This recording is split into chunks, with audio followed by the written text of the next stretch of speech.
Barusan panjenengan memberikan ceramah yang begitu boleh dikatakan vulgar lah, sangat-sangat vulgar.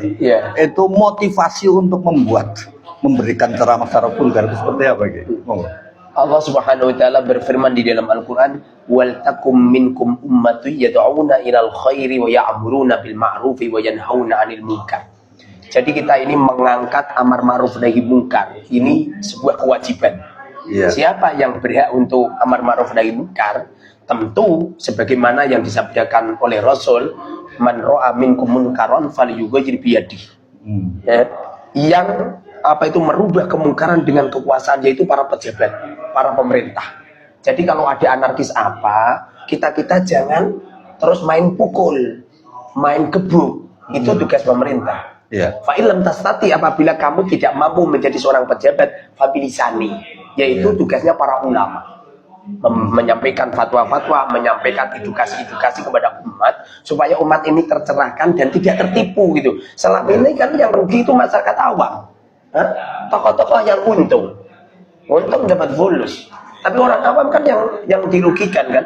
Fa'ilam tastati fabiqalbi. Kalau tidak mampu menjadi para pejabat, tidak mau menjadi ulama, fabiqalbi. Harus ingkar bil qalbi, harus ingkar di dalam hati. Sehingga itu motivasi atau kenapa saya berani menyampaikan secara vulgar semacam ini, karena menyampaikan amar ma'ruf nahi munkar wajib. Barang siapa seorang kiai yang paham betul tentang Habib tidak dunia Rasul, tapi dia berdiam diri, dosa besar. Dosa besar. Bagaimana Allah Subhanahu wa taala berfirman, "Ata'muruna an-nasa bil birri wa tansawna anfusakum wa antum tatluna al-kitab afala taqilun." Engkau memerintahkan orang melakukan kebaikan. Orang-orang disuruh melakukan kebaikan. Tapi mereka, ulama-ulama itu melupakannya. Dirinya melupakan. Nah ini dikatakan oleh afala taqilun. Kamu itu apa enggak stres kamu itu? Apa kamu enggak punya akal? Jadi bukti bahwasanya menyampaikan amar ma'ruf nahi munkar, lebih-lebih kemungkaran yang dilakukan oleh para habaib, oleh para habib di Indonesia yang sudah cukup lama, 200 tahun ya. Ini adalah sebuah kemungkaran, yaitu pengakuan sebagai dunia Rasul, padahal secara penelitian silsilah nggak benar, manuskrip-manuskripnya juga nggak ada ya kan. Kemudian secara DNA juga nggak ada ya kan. Secara filologi atau juga nggak benar, bahkan ucapan mereka juga nggak benar. Mosok Habib dunia Rasul, mosok seperti itu, akhlak mereka, perangai mereka nggak benar.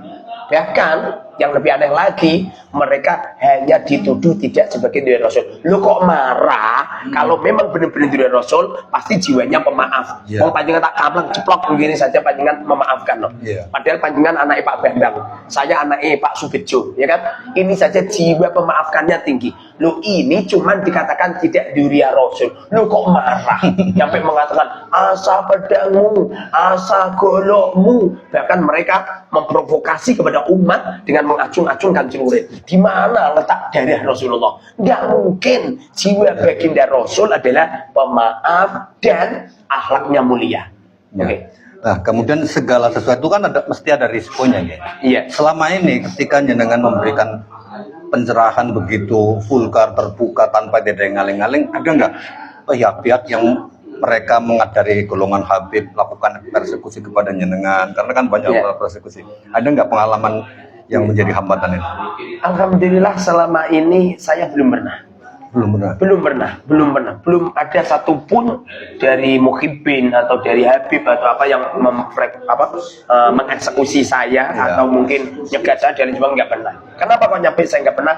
Karena saya dermawan. Jadi as-shadaqatu tadfa'ul bala. Beberapa kiai yang perkusi itu rata-rata kiai beliau itu dakhil. Seumpamanya beliau dermawan, nggak mungkin. Karena sodako itu dabul bala. Kalau begitu apa mungkin kemungkinan mereka yang berusaha mau persekusi kan terus kasih uang gitu terus nggak jadi? Yang pasti kalau ada tamu di rumah saya banyak yang saya beri uang. Kayak gitu. Jadi mau niat persekusi malah nggak jadi gitu. Enggak juga, karena memang orang itu kalau dermawan itu enggak akan diturunkan adab atau musibah bencana, enggak. Tidak pernah. Nah, sebagaimana Musa As-Samiri di waktu memprovokasi umat untuk menyembah bedil emas, kemudian Nabi Musa berdoa supaya mereka diadab oleh Allah, semuanya mati semua. Justru di pagi hari Musa As-Samiri gelende masih hidup. Lalu Nabi Musa mengatakan, ya Rob, bukankah Musa As-Samiri itu adalah pembuatnya? Mereka sama dosanya. Kenapa enggak panjenengan adab sekalian? Allah mengatakan, wahai Musa, sesungguhnya Samiri ini adalah hambaku yang dermawan. Jadi orang itu kalau dermawan akan dijauhkan dari bencana. Ya. Jadi itu membuat sebuah benteng bagi jenengan. Betul. Nah, kalau Betul. ini pernyataan jenengan karena saya dermawan, kalau tidak diklarifikasi ini bisa menjadi di-framing oleh banyak orang. Nggak apa-apa, saya senang. Senang. Jadi senang. Tujuan saya supaya semuanya dermawan semua. Habib juga dermawan, Muhyiddin juga dermawan. Sehingga dengan kata-kata saya yang semacam ini, beliau berdatangan ke tempatku, memberi hadiah saya 10 miliar. Artinya bukan untuk sombongan, Gege. Ya bukan, karena sombong letaknya tidak di mulut, sombong letaknya tidak di pergerakan, sombong letaknya di dalam hati. Kadang-kadang ada orang kita khusyuk, tidak mau pakai serban, jubul-jubul, mereka pakai serban khawatir dikatakan ulama. Rasulullah, banyak ulama mengatakan apa itu tarkul amal li ajlinas fawariyah. Jadi orang meninggalkan amal baik tujuannya adalah khawatir dikatakan ini itu justru pamer gitu. Jadi apa itu pada dasarnya sombong itu tempatnya di dalam hati. Sebab kemarin saya lihat itu ada orang melakukan gini-gini, saya kira sombong. Jebul-jebul memang orangnya baru sakit kaki gitu. Jadi kita harus berhusnuzon terhadap si Pak Ustaz. Ya. Satu lagi.